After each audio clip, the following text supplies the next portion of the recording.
ਸਤਿ ਸ਼੍ਰੀ ਅਕਾਲ। ਅੱਜ ਅਸੀਂ ਭਾਈ ਵੀਰ ਸਿੰਘ ਜੀ ਵੱਲੋਂ ਲਿਖੀ ਕਵਿਤਾ ਸਮਾਂ ਬਾਰੇ ਪੜ੍ਹਾਂਗੇ, ਪਰ ਉਸ ਤੋਂ ਪਹਿਲਾਂ ਸਾਡਾ ਭਾਈ ਵੀਰ ਸਿੰਘ ਜੀ ਦੇ ਬਾਰੇ ਜਾਣਨਾ ਬਹੁਤ ਜ਼ਰੂਰੀ ਹੈ। ਭਾਈ ਵੀਰ ਸਿੰਘ ਜੀ ਦਾ ਜਨਮ 5 ਦਸੰਬਰ 1872 ਈਸਵੀ ਨੂੰ ਪਿਤਾ ਸਰਦਾਰ ਚਰਨ ਸਿੰਘ ਅਤੇ ਮਾਤਾ ਸਰਦਾਰਨੀ ਉੱਤਮ ਕੌਰ ਦੇ ਘਰ ਅੰਮ੍ਰਿਤਸਰ ਹੋਇਆ।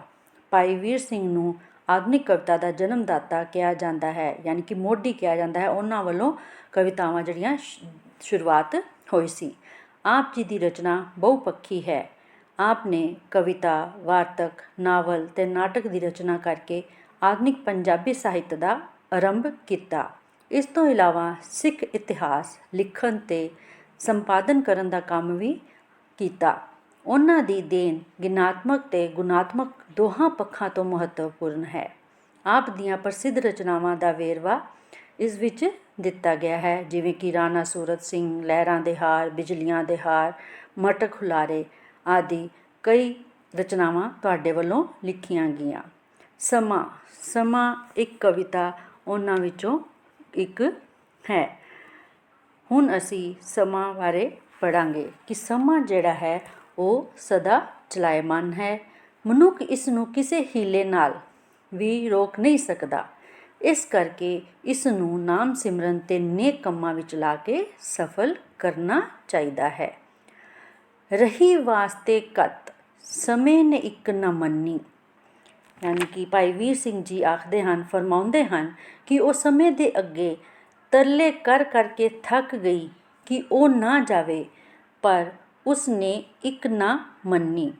ਫੜ ਰਹੀ ਤਰੀਕ ਸਮੇਂ ਖਿਸਕਾਈ ਕੰਨੀ, ਉਸ ਨੇ ਉਸ ਨੂੰ ਫੜ ਕੇ ਆਪਣੇ ਵੱਲ ਖਿੱਚਿਆ, ਪਰ ਉਹ ਪੱਲਾ ਛੁਡਾ ਕੇ ਖਿਸਕ ਗਿਆ।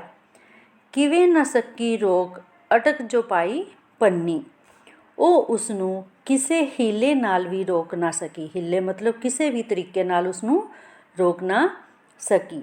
ਉਸ ਨੇ ਉਸ ਦੇ ਰਸਤੇ ਵਿੱਚ ਜਿਹੜੀ ਵੀ ਰੁਕਾਵਟ ਪਾਈ, ਉਹ ਉਸ ਨੂੰ ਭੰਨ ਤੋੜ ਕੇ ਅੱਗੇ ਲੰਘ ਗਿਆ। ਤ੍ਰਿਖੇ ਆਪਣੇ ਵੇਗ ਗਿਆ ਟੱਪ ਬੰਨੇ ਬੰਨੀ, ਇਸ ਪ੍ਰਕਾਰ ਉਹ ਆਪਣੀ ਤਿੱਖੀ ਚਾਲ, ਤਿੱਖੀ ਮਤਲਬ ਤੇਜ਼ ਚਾਲ ਨਾਲ ਸਭ ਛੋਟੀਆਂ ਮੋਟੀਆਂ ਰੁਕਾਵਟਾਂ ਨੂੰ ਚੀਰਦਾ ਹੋਇਆ ਅੱਗੇ ਹੀ ਅੱਗੇ ਤੁਰਦਾ ਗਿਆ। ਅਰਥਾਤ ਇਹ ਕਵਿਤਾ ਦੇ ਕਹਿਣ ਦਾ ਮਤਲਬ ਹੈ ਕਿ ਮਨੁੱਖ ਸਮੇਂ ਨੂੰ ਕਿਸੇ ਹੀ ਹੀਲੇ ਵੀ ਫੜ ਕੇ ਜਾਂ ਕਾਬੂ ਕਰਕੇ ਨਹੀਂ ਰੱਖ ਸਕਦਾ।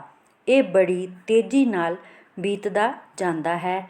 ਇਸ ਕਰਕੇ ਜਿਹੜਾ ਵਰਤਮਾਨ ਸਮਾਂ ਹੱਥ ਵਿੱਚ ਹੋਵੇ, ਉਸ ਨੂੰ ਸ਼ੁਭ ਕੰਮਾਂ ਵਿੱਚ ਲਾ ਕੇ ਸਫਲ ਕਰਨਾ ਚਾਹੀਦਾ ਹੈ। ਹੋ ਅਜੇ ਸੰਭਾਲ ਇਸ ਸਮੇਂ ਨੂੰ ਕਰ ਸਫਲ ਉੱਡਦਾ ਜਾਵਦਾ। ਭਾਈ ਵੀਰ ਸਿੰਘ ਜੀ ਆਖਦੇ ਹਨ ਕਿ ਤੂੰ ਅਜੇ ਵੀ ਸਮੇਂ ਦੀ ਸੰਭਾਲ ਕਰ।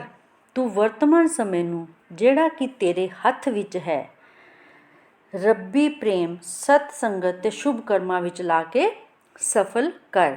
ਇਹ ਠਹਿਰਨ ਜਾਚ ਨਾ ਜਾਣਦਾ, ਲੰਘ ਗਿਆ ਨਾ ਮੁੜ ਕੇ ਆਉਂਦਾ। ਇਹ ਤੇਰੇ ਹੱਥੋਂ ਬੜੀ ਤੇਜ਼ੀ ਨਾਲ ਨਿਕਲਦਾ ਜਾ ਰਿਹਾ ਹੈ। ਇਹ ਠਹਿਰਨ ਦਾ ਤਰੀਕਾ ਨਹੀਂ ਜਾਣਦਾ। ਠਹਿਰਨ ਦਾ ਮਤਲਬ ਰੁਕਣ ਦਾ ਤਰੀਕਾ ਨਹੀਂ ਜਾਣਦਾ, ਅਤੇ ਜੇਕਰ ਇਹ ਇੱਕ ਵਾਰ ਚਲਾ ਜਾਵੇ ਤਾਂ ਮੁੜ ਕੇ ਵਾਪਸ ਨਹੀਂ ਆਉਂਦਾ। ਲੰਘ ਗਿਆ ਨਾ ਮੁੜ ਕੇ ਆਉਂਦਾ, ਜੇਕਰ ਇਹ ਇੱਕ ਵਾਰ ਲੰਘ ਗਿਆ ਤਾਂ ਮੁੜ ਕੇ ਵਾਪਸ ਨਹੀਂ ਆਉਣਾ। ਇਸ ਕਰਕੇ ਤੈਨੂੰ ਵਰਤਮਾਨ ਸਮੇਂ ਨੂੰ ਸਫਲ ਬਣਾਉਣ ਲਈ ਹਰ ਸਮੇਂ ਸ਼ੁਭ ਕਰਮ ਕਰਦੇ ਰਹਿਣਾ ਚਾਹੀਦਾ ਹੈ। ਯਾਨੀ ਕਿ ਮਨੁੱਖ ਨੂੰ ਪਰਮਾਤਮਾ ਦਾ ਨਾਮ, ਪਰਮਾਤਮਾ ਦਾ ਸਿਮਰਨ ਕਰਦੇ ਰਹਿਣਾ ਚਾਹੀਦਾ ਹੈ ਅਤੇ ਨੇਕ ਕੰਮਾਂ ਵਿੱਚ ਲਾ ਕੇ ਆਪਣੇ ਆਪ ਨੂੰ ਸਫਲ ਕਰਨਾ ਚਾਹੀਦਾ ਹੈ। ਹੁਣ ਅਸੀਂ ਇਸ ਪਾਠ ਦੇ ਪ੍ਰਸ਼ਨ ਉੱਤਰ ਕਰਾਂਗੇ। ਪਹਿਲਾ ਪ੍ਰਸ਼ਨ ਹੈ, ਸਮਾਂ ਕਵਿਤਾ ਵਿੱਚ ਆਏ ਵਿਚਾਰਾਂ ਦਾ ਸਾਰ ਲਿਖੋ। ਇਸ ਦਾ ਉੱਤਰ ਆਵੇਗਾ, ਸਮਾਂ ਕਵਿਤਾ ਭਾਈ ਵੀਰ ਸਿੰਘ ਦੀ ਰਚਨਾ ਹੈ। ਭਾਈ ਸਾਹਿਬ ਲਿਖਦੇ ਹਨ ਕਿ ਸਮਾਂ ਸਦਾ ਚਲਾਇਮਾਨ ਹੈ। ਸਮੇਂ ਦੇ ਭਾਵੇਂ ਕਿੰਨੇ ਤਰਲੇ ਕਰਦੇ ਰਹੀਏ ਕਿ ਉਹ ਰੁਕ ਜਾਵੇ, ਪਰ ਉਹ ਇੱਕ ਨਹੀਂ ਮੰਨਦਾ।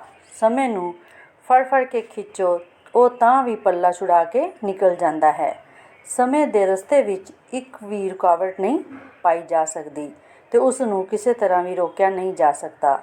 ਉਹ ਹਰ ਰੋਕ 'ਤੇ ਅਟਕ ਨੂੰ ਤੋੜਦਾ ਹੋਇਆ ਆਪਣੀ ਤਿੱਖੀ ਚਾਲ, ਤਿੱਖੀ ਮਤਲਬ ਤੇਜ਼ ਚਾਲ ਨਾਲ ਅੱਗੇ ਹੀ ਅੱਗੇ ਤੁਰਦਾ ਜਾਂਦਾ ਹੈ ਅਤੇ ਕਿਸੇ ਦੇ ਹੱਥ ਨਹੀਂ ਆਉਂਦਾ। ਸਾਨੂੰ ਸਮੇਂ ਦੇ ਇਸ ਚਲਾਇਮਾਨ ਸੁਭਾਅ ਨੇਚਰ ਜਿਹਨੂੰ ਤੁਸੀਂ ਆਖਦੇ ਹੋ ਤੋਂ ਖਬਰਦਾਰ ਹੁੰਦਿਆਂ ਹੱਥਲੇ ਸਮੇਂ, ਹੱਥਲੇ ਮਤਲਬ ਜਿਹੜਾ ਸਮੇਂ ਸਾਡੇ ਹੱਥ ਵਿੱਚ ਹੈ, ਅਰਥਾਤ ਵਰਤਮਾਨ ਸਮੇਂ ਨੂੰ ਸਭ ਕਰਮ ਤੇ ਸ਼ੁਭ ਕਰਮ ਤੇ ਪ੍ਰਭੂ ਦੀ ਭਗਤੀ ਕਰਦਿਆਂ ਗੁਜ਼ਾਰਨਾ ਚਾਹੀਦਾ ਹੈ। ਸਮਾਂ ਕਵਿਤਾ ਵਿੱਚੋਂ ਤੁਹਾਨੂੰ ਕੀ ਸਿੱਖਿਆ ਮਿਲਦੀ ਹੈ? ਸਮਾਂ ਜਿਹੜਾ ਹੈ ਸਦਾ ਚਲਾਇਮਾਨ ਹੈ। ਮਨੁੱਖ ਇਸ ਨੂੰ ਕਿਸੇ ਹੀਲੇ ਨਾਲ ਵੀ ਰੋਕ ਨਹੀਂ ਸਕਦਾ। ਹੀਲੇ ਮਤਲਬ ਕਿਸੇ ਵੀ ਤਰੀਕੇ ਨਾਲ ਰੋਕ ਨਹੀਂ ਸਕਦਾ। ਇਸ ਕਰਕੇ ਇਸ ਨੂੰ ਨਾਮ ਸਿਮਰਨ ਅਤੇ ਨੇਕ ਕੰਮਾਂ ਵਿੱਚ, ਯਾਨੀ ਕਿ ਪਰਮਾਤਮਾ ਦਾ ਨਾਮ ਲੈਂਦਿਆਂ ਹੋਇਆਂ ਅਤੇ ਨੇਕ ਕੰਮਾਂ ਵਿੱਚ ਲਾ ਕੇ ਸਫਲ ਕਰਨਾ ਚਾਹੀਦਾ ਹੈ। ਭਾਈ ਵੀਰ ਸਿੰਘ ਦੀ ਲਿਖੀ ਹੋਈ ਕਵਿਤਾ ਕਿਹੜੀ ਹੈ? ਉਸਦਾ ਨਾਂ ਹੈ ਸਮਾਂ। ਸਮਾਂ ਕਵਿਤਾ ਕਿਸ ਦੀ ਲਿਖੀ ਹੋਈ ਹੈ? ਇਹ ਕਵਿਤਾ ਭਾਈ ਵੀਰ ਸਿੰਘ ਜੀ ਵੱਲੋਂ ਲਿਖੀ ਹੋਈ ਹੈ। ਸਮਾਂ ਕਵਿਤਾ ਵਿੱਚ ਕਿਸ ਨੂੰ ਰੋਕਣ ਦੀ ਕੋਸ਼ਿਸ਼ ਕੀਤੀ ਗਈ ਹੈ? ਸਮੇਂ ਨੂੰ। ਸਮਾਂ ਕਵਿਤਾ ਵਿੱਚ ਕਿਸ ਦੀ ਸੰਭਾਲ ਕਰਨ ਲਈ ਕਿਹਾ ਗਿਆ ਹੈ? ਸਮੇਂ ਦੀ ਸੰਭਾਲ ਕਰਨ ਲਈ ਕਿਹਾ ਗਿਆ ਹੈ। ਸਮਾਂ ਕਵਿਤਾ ਵਿੱਚ ਕਿਸ ਨੂੰ ਸਫਲ ਕਰਨ ਲਈ ਕਿਹਾ ਗਿਆ ਹੈ? ਇਸ ਵਿੱਚ ਸਮੇਂ ਨੂੰ ਸਫਲ ਕਰਨ ਲਈ ਕਿਹਾ ਗਿਆ ਹੈ। ਸਮਾਂ ਕਿਸ ਤਰ੍ਹਾਂ ਰੁਕਿਆ? ਸਮਾਂ ਕਿਸੇ ਵੀ ਤਰ੍ਹਾਂ ਨਹੀਂ ਰੁਕਿਆ, ਇਹ ਹਮੇਸ਼ਾ ਅੱਗੇ ਚੱਲਦਾ ਰਹਿੰਦਾ ਹੈ। ਸਮੇਂ ਦਾ ਵੇਗ, ਵੇਗ ਮਤਲਬ ਚਾਲ, ਉਹ ਚਾਲ ਕਿਹੋ ਜਿਹੀ ਹੁੰਦੀ ਹੈ ਸਮੇਂ ਦੀ? ਤਿੱਖੀ ਯਾਨੀ ਕਿ ਤੇਜ਼। ਕੌਣ ਪੱਲਾ ਛੁਡਾ ਕੇ ਖਿਸਕ ਗਿਆ? ਸਮਾਂ ਜਿਹੜਾ ਹੈ ਉਹ ਪੱਲਾ ਛੁਡਾ ਕੇ ਖਿਸਕ ਗਿਆ। ਕੌਣ ਸਮੇਂ ਨੂੰ ਕਾਬੂ ਕਰਕੇ ਨਹੀਂ ਰੱਖ ਸਕਦਾ? ਮਨੁੱਖ ਜਿਹੜਾ ਹੈ ਉਹ ਸਮੇਂ ਨੂੰ ਕਾਬੂ ਕਰਕੇ ਨਹੀਂ ਰੱਖ ਸਕਦਾ। ਵਰਤਮਾਨ ਸਮੇਂ ਨੂੰ ਕਿਵੇਂ ਸਫਲ ਕੀਤਾ ਜਾ ਸਕਦਾ ਹੈ? ਵਰਤਮਾਨ ਸਮੇਂ ਨੂੰ ਅਸੀਂ ਸ਼ੁਭ ਕੰਮ ਕਰਕੇ ਜਾਂ ਪਰਮਾਤਮਾ ਦਾ ਸਿਮਰਨ ਕਰਕੇ ਉਸ ਨੂੰ ਸਫਲ ਕਰ ਸਕਦੇ ਹਾਂ। ਕੀ ਸਮਾਂ ਮੁੜ ਕੇ ਵਾਪਸ ਆਉਂਦਾ ਹੈ? ਨਹੀਂ, ਸਮਾਂ ਕਦੇ ਵੀ ਮੁੜ ਕੇ ਵਾਪਸ ਨਹੀਂ ਆਉਂਦਾ। ਜੇ ਇੱਕ ਵਾਰੀ ਹੱਥੋਂ ਨਿਕਲ ਜਾਵੇ ਤਾਂ ਕਿਸੇ ਦੇ ਹੱਥੇ ਵੀ ਨਹੀਂ ਆਉਂਦਾ।